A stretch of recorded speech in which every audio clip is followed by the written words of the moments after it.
السلام عليكم ورحمة الله وبركاته. ازيكم؟ يا رب تكونوا بخير وبصحة وسلامة. ومعاكم أحمد عبد الغني، وإن شاء الله بإذن الله هنبدأ كورس الإي باتش مع بعض. لأن ناس كتير جدا بعتت لي واتكلموا معايا إن هم محتاجين زي مرجع كده أو فيديوهات أو حاجة تعليمية مرجعية لبرنامج الإي باتش، بما إنه منتشر جدا وبما إنه ناس كتير جدا تشتغل عليه، وفي حاجات كتير جدا الناس ما تعرفهاش عنه، او في ناس كتير عايزة تتعلمه علشان خاطر يفتح لها فرص عمل في شركات شغالة بالاي باتش. فان شاء الله باذن الله الكورس دوت للي شغال واللي مش شغال.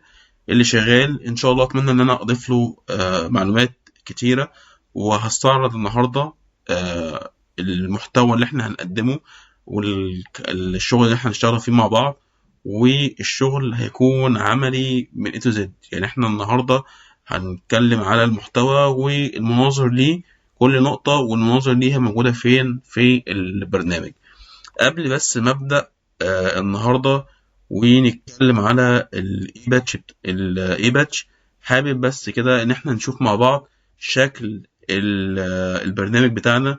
وده الشكل بتاعنا، ده الشكل اللي انا بفتح فيه البرنامج بتاعي، وده الشكل اللي انا بقفله في يعني انا ممكن النهارده حد مثلا واقف هنا فاروح جاي ماسح الايقونه دي غصب عنه ومش عارف يرجعها منين، ويحتاس ان هو ميقدرش يشغل البرنامج ويقعد يلف حوالين نفسه. فناس كتير جدا بتفضل ان هي تنزل الايقونات دي تحطها هنا على التاسك بار، فعشان خاطر اقدر انزلها تحت واتفادى ان انا احتاس لما الايقونه تتمسح من على الديسكتوب.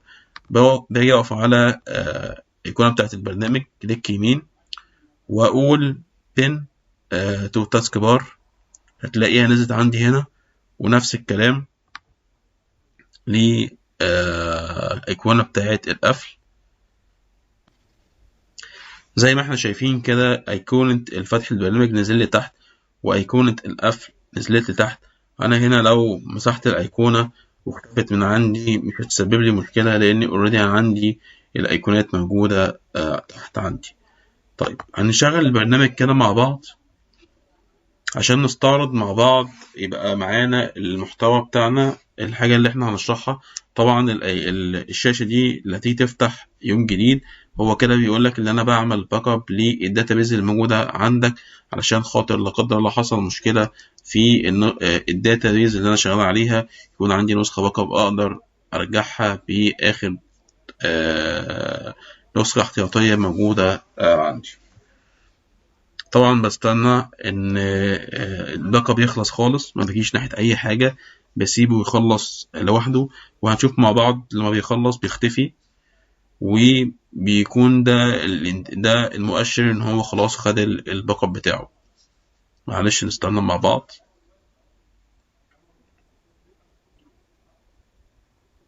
طبعا الداتابيس كل ما مساحتها بتبقى كبيرة كل ما بياخد وقت كبير شوية ان هو ياخد الباك اب. كل ما كانت المساحة صغيرة كل ما كان الوقت اللي بياخد فيه الباك اب كل ما كان اقل. طيب عمال ما يخلص، طيب كده يعني نتكلم على احنا مع بعض ان شاء الله باذن الله هنتكلم على 20 نقطة. طبعا يعني عايزك تجيب كده ورقة وقلم وتبدأ انك انت تكتب احنا هنتكلم في ايه خلال الكورس بتاعنا، اللي ان شاء الله باذن الله هحاول ان كل اسبوع يكون في حلقة ويكون في نقطة من النقط اللي احنا هنشرحها مع بعض او هنقول عليها مع بعض ازاي هنتعامل بيها مع الاي باتش. هشرح يعني هفسر كل نقطة بالترجمة بتاعتها بمكانها على البرنامج مع بعض دلوقتي. نشوف الباك اب كده خلاص الشاشة اختفت خالص كده، الباك اب بتاعي اتاخد. ادوس تاني اقول له يس، كده البرنامج يبدأ يفتح معايا. زي ما احنا شايفين كده البرنامج فتح معايا. هنتكلم على الجروب اوف ماتيريال. يعني ايه جروب اوف ماتيريال؟ لما بنروح هنا على الادمنستريشن ونروح على الفاكتوري سيت اب، هنلاقي في اول ايقونه اللي هي الفاكتوري هنلاقي عندنا ان احنا عندنا الماتيريال عندنا في البرنامج بيتقسمة ل4 مجموعات. المجموعة الأولانية اللي هي الأجريجيت اللي هي A، والمجموعة التانية اللي هي السيمنت اللي هي B، والمجموعة التالتة اللي هي C اللي هي الووتر، والمجموعة دي اللي هي الإضافات. طبعا الماتيريال زي ما قلنا متقسمة ل4 جروبات، وهنعرف ليه أصلا ده موجود دلوقتي. create material في البرنامج بنجيبها برضو من factory setup، وهتلاقي materials، وبنيجي هنا نقول new أو new، أو إن أنا لو عندي حاجة عايز أعدل فيها، أو إن أنا عايز أمسح. طيب أنا لو عملنا new هنلاقي أول حاجة الجروب نيم. طبعا الجروب نيم اللي هي زي ما قلنا هي الماتيريال اللي أنا هحطها بتنتمي لأني مجموعة، لأني جروب الأسمنت، جروب الإضافات، جروب المية، ولا جروب الأجريجيت السن والرمل. طبعا بنحط ليها كود وبنحط الاسم الماتيريال، وكل ده هنعرفه مع بعض لما هنشتغل كل حاجة مفصلة وازاي بنكريتها وازاي بنعملها. هنا بنقول كرييت ماتيريال، انا ازاي بكريت وبنشئ ماتيريال جديدة جوه البرنامج. طبعا لازم الماتيريال تكون مضافة عشان خاطر اقدر اعمل الريسبي، الخلطة، الميكس ديزاين. ازاي انا اقدر اكريت الميكس ديزاين؟ وطبعا اللي بتيجي من administration recipe بتبقى بالشكل دوت، او بتيجي من الريسبي على طول قدامي وتكون برضو بالشكل ده. برضو هنتكلم عليها بالتفصيل الممل. الكرييت كاستمر بتيجي من الادمنستريشن وبتيجي من البيرسون، نفس الكلام عندي نيو وعندي ديليت.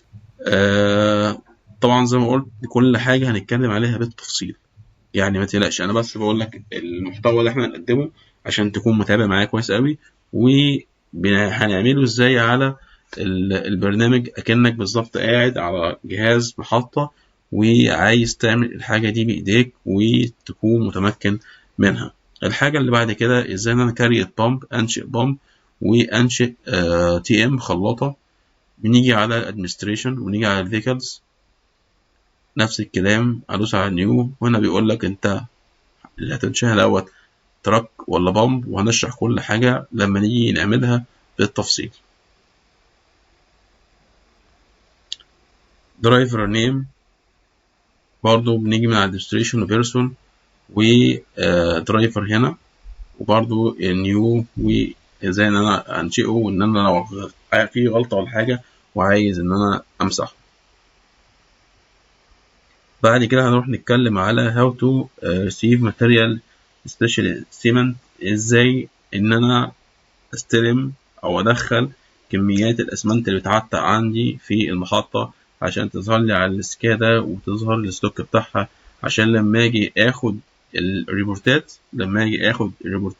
بتاعت الاستهلاكات طبعا لازم يكون في رصيد عشان اقدر ان انا اسحب منه الاستهلاك بتاعي والريبورت يطلع مظبوط. وزي ما احنا شوفنا دلوقتي ان انا باجي عند البرودكشن وبقول ريسيف ماتيريالز، وهنتعلمها مع بعض برضو للياء. بعد كده بنتكلم على ازاي ان انا assign material on schedule، ازاي ان انا احط على كل موتور او على كل حاجة. يعني مثلا ازاي انا احط زي الشاشة بتاعتنا هنا، ازاي ان انا اجي على موتور المية اجي على مواتير المادة واحط اسماء المادة، ازاي اجي على الاسمنت واحط اسماء الاسمنت، ازاي اجي على الاجريجيت واحط اسماء الماتيريال الخامات سواء سن 1 او سن 2 او الرمل. ازاي اعمل الكلام دوت؟ من الادمنستريشن وبنروح على الفاكتوري سيت اب وبنروح على الستورج، وده هنشرحها مع بعض من الالف للياء لما نجيلها، برضو هنفهم المنظر ده عبارة عن ايه وازاي بنتعامل معاه. بعد كده ازاي نكتبها، احنا كريتنا كل الداتا اللي لازم تكون موجودة على الجهاز عندي عشان اروح اعمل اوردر، والاوردر دي من برودكشن واد نيو، ده لو انا شغال من غير ساب. وكنا شرحنا قبل كده في كورس اللي كنا منزلينه من فترة قريبة عن كيفية التعامل مع علامات التشغيل المختلفة، وقلنا الفرق بين الساب وغير الساب. بعد كده بنتكلم على مجموعة سيتنج اللي موجودة للموازين، سواء سن سواء اسمنت سواء مية سواء إضافات. ومهمة جدا جدا جدا لازم نكون فاهمين الشاشة دي لما أقف هنا إيه البارامتر دي، إيه ده، وإيه الأرقام دي. والكلام ده بيكون مقرر مش بس في الأجريجات، ده بيكون موجود في الأسمنت والمية والإضافات، ونفس الكلام نفس الكلام كله بيبقى واحد لو في عندي أيس. فلازم أكون فاهم كويس أوي إزاي السيتنج دوت بيأثر على الشحن والتفريغ، وهذا هنعرفه مع بعض لما نشرح البارامتر مع بعض. وبعد كده هنتكلم على البارامتر بتاعة الميكسر، السيتنج بتاع الميكسر من برضو الفاكتوري سيت اب. هنروح على الميكسر فانكشن برضو هنشرح الارقام دي عبارة عن ايه وبتعني ايه بالنسبة للسيتنج او البارامتر الموجودة عندي زي ما ظهر كده قدامي. بعد كده هنعرف ازاي ان احنا برنت ريبورت برودكشن، اللي هو نيجي عند الريبورت والبرودكشن. ده لو انا عايز اطبع ديليفري نود انا لسه محمله النهارده، او لو انا عايز من وقت فات، هو ده هنتعلمه برضو مع بعض.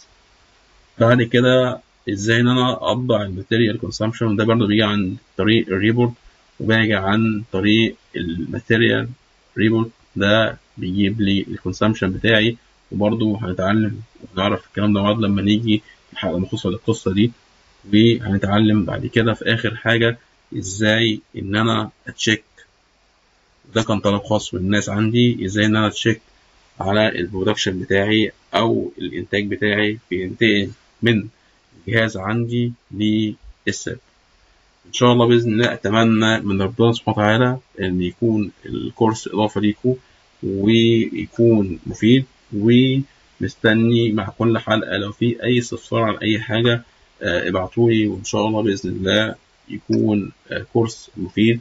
وطبعا كالمعتاد ما تنسونيش من حسن دعائكم، وما تنسونيش انكم انتوا تشيروا الكورس على قد ما تقدروا، عشان زي ما انت استفدت ما توقفش الاستفادة عندك وغيرك يستفاد زي ما انت محتاج عشان تطور من نفسك، او عشان تتعلم حاجة جديدة، او عشان خاطر تفتح مجال شغل ليك. ما تستخسرش الخير لغيرك عشان ربنا ان شاء الله بإذن الله يزيدك. اشوفكم على خير ان شاء الله باذن الله مع اول حلقه من حلقات الكورس الاي باتش ان شاء الله الاسبوع الجاي. واتمنى من ربنا سبحانه وتعالى ان هو يكون فيه افاده كبيره ليكم. والسلام عليكم ورحمه الله وبركاته.